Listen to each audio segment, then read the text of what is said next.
Good morning, fifth grade. Today is Wednesday, April 22nd, 2020, and today we're working with Blue Planet. Now, we're gonna work pages 128th to 131st, 131, I'm sorry, and we're talking about water. Where do we find water on Earth? What does the water does on Earth? Now, first thing first, let me ask you, have you ever seen a picture of Earth from outer space? If you can look at it, go ahead. Find one online and look at picture of water on Earth. Or you can go to your book on page 128 and you're going to see an image of the Earth and it looks mostly blue. Do you know why it looks mostly blue? Well, that is because we see the large amount of water that exists on Earth. Water can be found in oceans, it can be found in rivers, in lakes, and also is on the clouds that hover above Earth. Now, water is composed by tiny particles called molecules. A water molecule is composed by even tiny particles. These tiny particles are called atoms. Now, to form water, I need three different molecules, I need two of hydrogen and one of oxygen. If I mix two atoms of hydrogen and one atom of oxygen, then I'm going to have water. Now, these molecules of hydrogen and oxygen are really strong. So when they're together, they become water. And they create a kind of film or skin that you see at top of the water. Have you ever skipped a rock on the water? How it just hovers above? Or have you ever seen a lily flower on the water or a skater bug? If you go in page 128, you're gonna see a skater bug on the water, and it barely touches the water. It maintains the float, but he does not get wet because he doesn't deserve the strength on the water molecules. Now, water makes between 70 and 70% of Earth's surface. It's the only element, like wind, earth, fire, the only element that can be found in three forms: solid, liquid, and gas.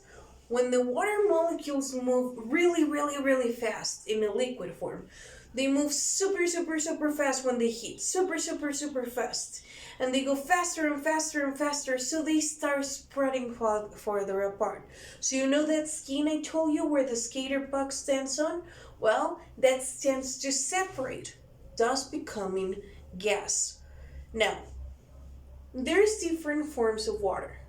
We've seen gas like vapor. We've seen liquid like the water on Earth, or like the water on oceans or lakes or ponds. But we also have solids. This is ice. Do you know those big mountains of ice? Like in the movie Ice Age? Those are glaciers. A glacier is like any other mountain. The only difference is it's made out of glass. They float in the sky. Usually you can see this in really cold parts of the world, like the North or South Poles, Antarctica. And there's another kind of cold or solid element of water on Earth, the icebergs. Remember when we talk about shipwrecks and we said that the Titanic hit an iceberg? Okay, so that's what we're talking about. An iceberg, it's a big chunk of ice that's floating around Earth. Some or part of it's floating above, but most of it's floating underneath. So if you see an iceberg from the front, you're only going to see like the peak, just a tiny peak. From underneath, there's a whole piece of ice just right there. Now, the water has 4 different stages. It completes a cycle. So it comes down to Earth and we have access to water. What's the cycle? Well, We've read it before, we've seen it before. The cycle of Earth is composed by 4 stages: evaporation, condensation, precipitation, and collection. Now, the first stage, evaporation. Imagine you have a lake, or you have a pond, or the ocean, and the sun is hitting right on top of that water. The water starts heating up and it becomes gas, and it goes up, up, up, up. It condensates, it becomes vapor, that it's a sort of gas, and it goes all of the way to the sky. And when the vapor hits the clouds and it cools, it becomes condensation. Now, imagine, when you have a really, really cold drink and then you put it on the sun, how it starts having like little droplets of water, or like it starts getting wet around. That is condensation. That is what we talk about with condensation. Now, when that condensation becomes too much for the cloud and the cloud releases the water, that's called precipitation. Precipitation is rain, it's hail. Do you know what hail is?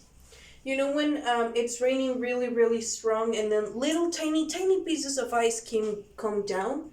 Well, the tiny, tiny pieces of ice or cubes or ice, that's hail. What we call in Spanish granizo. Now, once precipitation occurs and it rains, what happens to the water? Well, the water gets collected, and we jump to my 4th stage of the water cycle, collection. Collection is once the water falls onto the earth, it falls into a lake, or it falls into the ocean, or it falls into it falls into a pond. That is what we talk about with collection. Now, in this case, water cycle, the earth, water and earth, it's quite an easy subject. We've heard about this before. We touched about it on previous days. What we're gonna do today for homework is we're gonna read Blue Planet, pages 128 to 131. It's 4 pages you're gonna read, and you're gonna highlight the most important part. If you went to school and pick up your orange notebook, then please go ahead and make the notes on your orange notebook. If you didn't, then you can go ahead and do it on a white paper, on a white piece of paper. Keep it, and when we come back to school, you'll cut it and paste it on your notebook. But you do need to make your notes. Now, you're gonna read page 128, 29,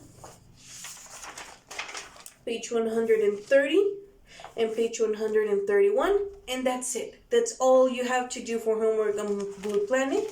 However, that's not it for today. Oh no, sir, not today. Today, we're gonna work a little bit as well on grammar spot. We're gonna do page 110 to 112. Now, this is a review, a auto evaluation that you're gonna need to do. It's quite simple. Everything pertains to reported speech, verb say and tell, and present past with reported speech. Now, if you have any questions about the auto evaluation, that's okay. You can come ahead and ask me. I'll be more than glad to explain. Now, on page 110, what you're gonna do is, on the first you read the boxes on top, and then on the first exercise, you're gonna add quotation marks and commas to the sentences. They are missing the quotation marks, they're missing the comma, so we need to put them on the right place. On the second, you're gonna write 4 more lines of dialogue between the speaker to complete the conversation. So this is a conversation, but you're gonna need to add 4 more lines to complete the dialogue. Once you do this, then you go to page 111, and once again, you read at the top, and then you're gonna write a dialogue for each of the images. Remember, we need to use reported speech and direct speech to write our dialogue. So he said that, or she mentioned that, or she told me that, right? And then, lastly, we're gonna do page 112. And this is a page we're used to do every end of the unit. This is an auto evaluation. This is you're gonna select how you feel about it, if you learn, if you haven't learned, how proficient you feel. Remember the happy face being the best, the angry face being the worst. And that would be it for Wednesday. You've done it, guys. Congratulations. We're in the middle of the week. If you have any questions, please don't hesitate to contact me. Have a great week. Goodbye, guys.